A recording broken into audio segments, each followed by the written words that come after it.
In today's lecture, we're going to look at power functions and polynomials. So recall, a power function is just basically x raised to some power. Then a polynomial is a sum of different power functions. So you might have 3x cubed plus 4x squared plus 5x plus 7, just like that.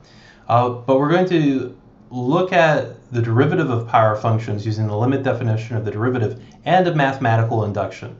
But first, a brief introduction to mathematical induction. So mathematical induction is a technique that is often employed in mathematics to prove certain types of statements, specifically when you have a string of ordered statements. So you have a first statement, a second statement, a third statement, and so forth. You have an infinite number of statements that you're trying to prove. So let's look at some basics of mathematical induction.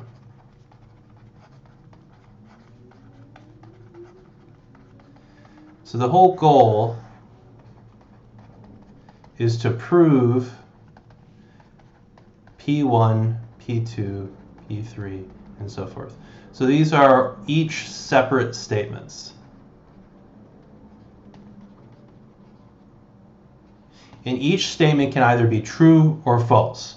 So statement P1 can be a true statement or a false statement. Statement P2 can be true or false, and so forth. And they're arranged in this order. And then we'll use, P sub k and P sub k plus 1. So this is going to be the kth one in the list, and this is going to be the k plus first statement. Right.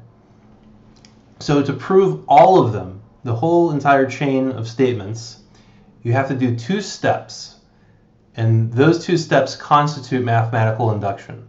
The first step is called the basis step, or it's also called a basis for mathematical induction, or simply the basis step.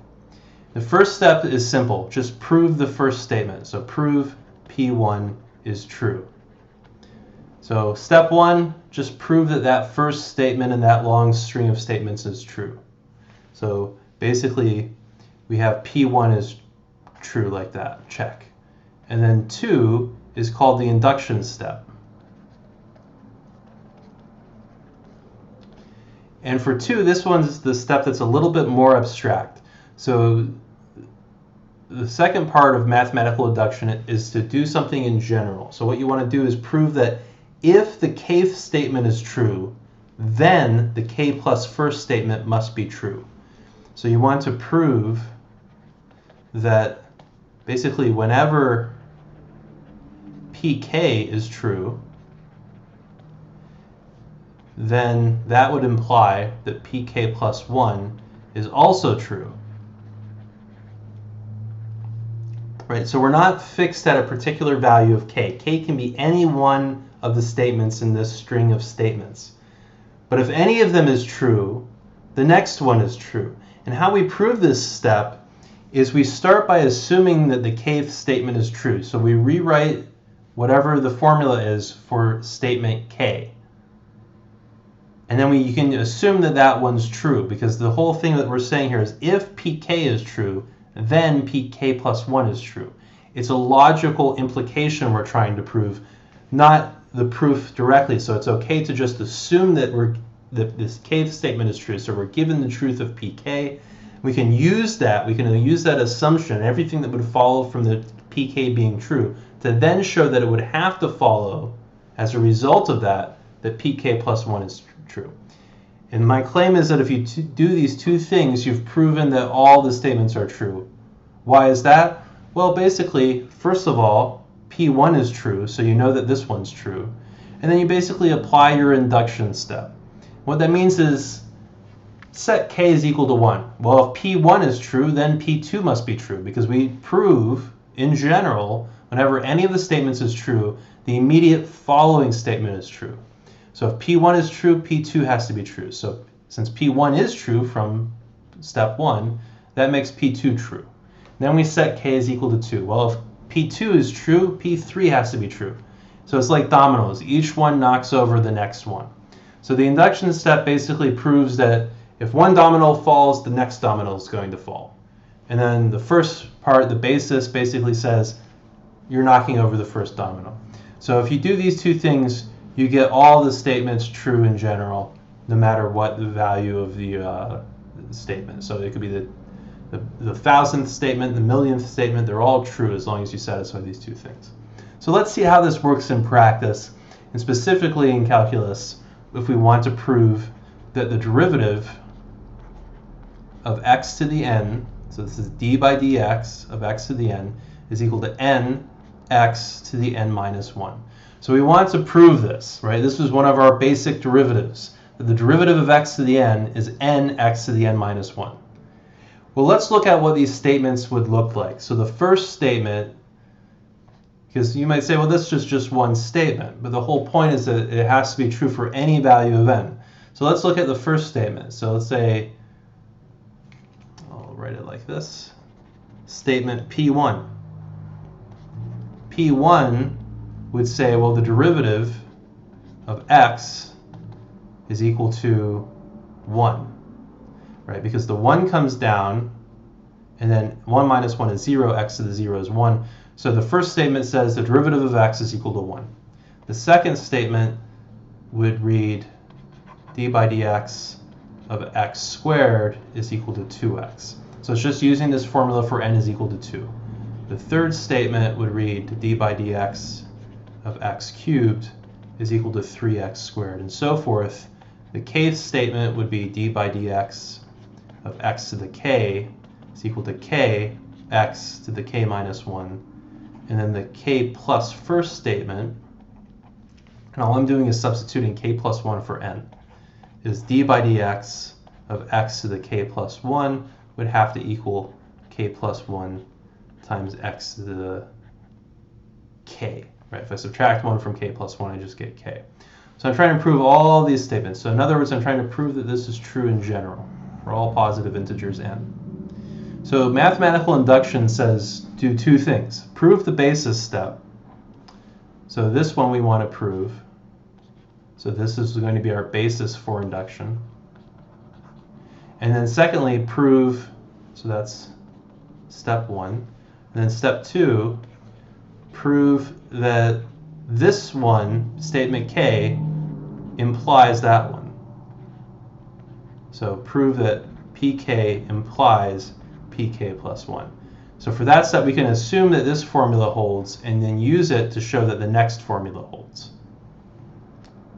Okay, so let's get to work. First thing we have to do, so 1, basis step. So show that the derivative of x is equal to 1. This is just our general rule for n is equal to 1. Let's see how we would do that. Well, if we let f of x is equal to x, then f prime of x is going to equal the limit as h goes to 0 of f of x plus h minus f of x over h. So let's work this out. Limit h goes to 0. F of x plus h is just x plus h. And then minus f of x is just x all over h. But this is the limit as h goes to 0. X minus x cancel out. We're just left with h over h, which is just 1. So take the limit as h approaches 0 of h over h, you just get 1. Because for all values of h other than 0, this just simplifies to 1. So f prime of x is just equal to the constant function 1. So we've got it. We've got our basis for induction. So we just proved this formula. The derivative of x equals 1. Not bad. 2, induction step. So assume that the formula works for n is equal to k. So we'll assume that it works for the kth case.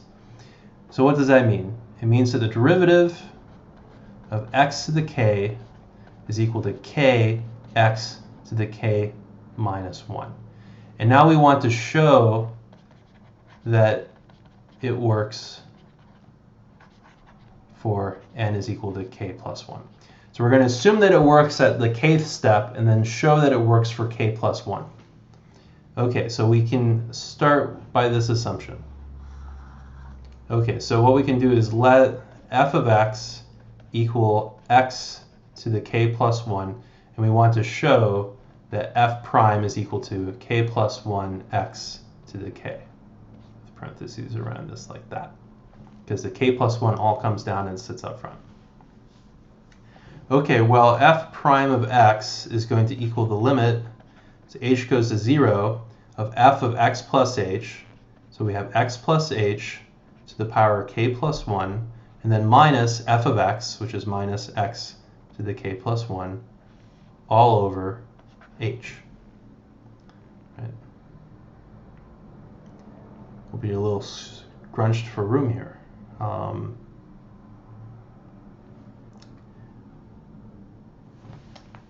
So well, I guess we'll make two. Okay, so there's the limit. So now we're going to factor out, I'll make use of this line yet. It's the limit as h goes to 0.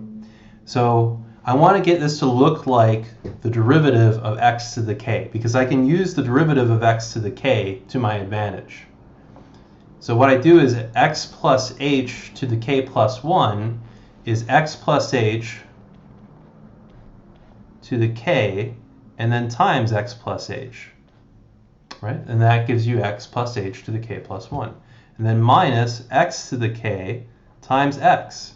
X to the k times x is x to the k plus 1 divided by h.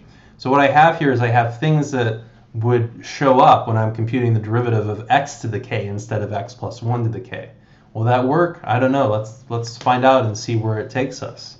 Oftentimes in mathematics you don't know something's going to work, so never be discouraged if you get a problem and you might have an idea but you're not sure, well, is that the right thing to do or not? Nobody knows if it's the right thing to do before you do it, so go ahead and see where all the roads take you. The worst that can happen is you rule out an approach, but it might give you an idea for another way. So let's see if this actually does anything for us. So it's equal to the limit as h goes to 0. Let's factor this.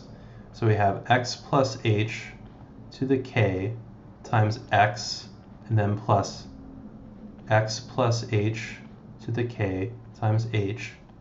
So I'm literally just taking this guy and distributing it into x plus h.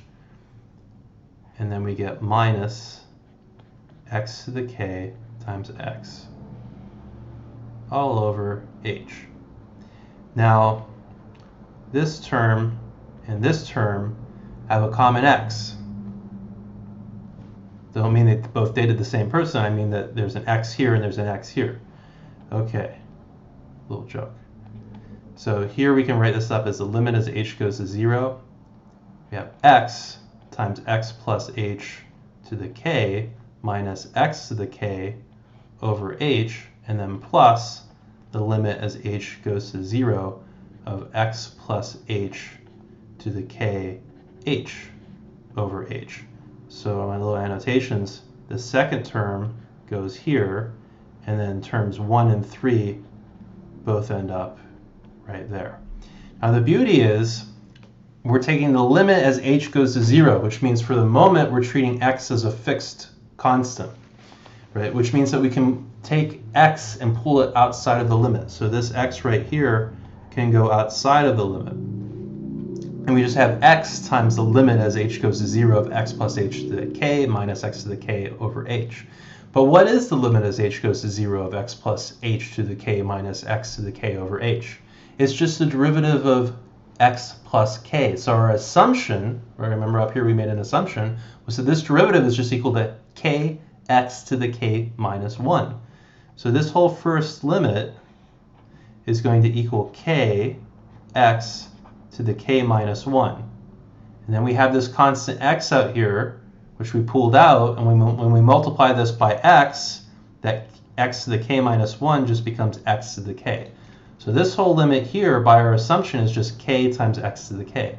Then we get plus, always connect to the preceding line with an equal, so that all of this is equal to all of this. And then what do we have here? Well, the h's basically cancel out, divide. And we're just taking the limit as h goes to 0 of x plus h to the k. Well, as h goes to 0, x plus h just goes to x. So we get plus x to the k. So plus x to the k. Now, you might notice that there's a common factor of x to the k, so we can pull that out. X to the k times k plus 1. Lo and behold, the derivative of x to the k plus 1 is equal to k plus 1 times x to the k. So the formula works for k plus 1. So we started off with just assuming that the formula works for k, and then we showed that it has to work also for k plus 1. Therefore, by mathematical induction, our formula must work for all positive integers for n. And in fact, it's even a little bit better. It also happens to work for negative values of n, and even fractions and other things. So if you have x to the 1/2, this formula still happens to work. So it's a very nice formula to take the derivative of any power function. So if you want to take the derivative of the square root of x, well, the square root of x is x to the 1/2, so we're using n is equal to 1/2. So it comes up a lot, so I like to throw this in whenever possible. The 1/2 comes down, so we have 1/2, and then x to the 1/2 minus 1, that's x to the minus 1/2, x to the minus 1/2, the minus puts it in the denominator, the 1/2 makes it the square root, so it's 1 over 2 root x. Right, so that's exactly this formula for n is equal to 1/2. Not a case that we got to through induction, but a good one to keep in mind.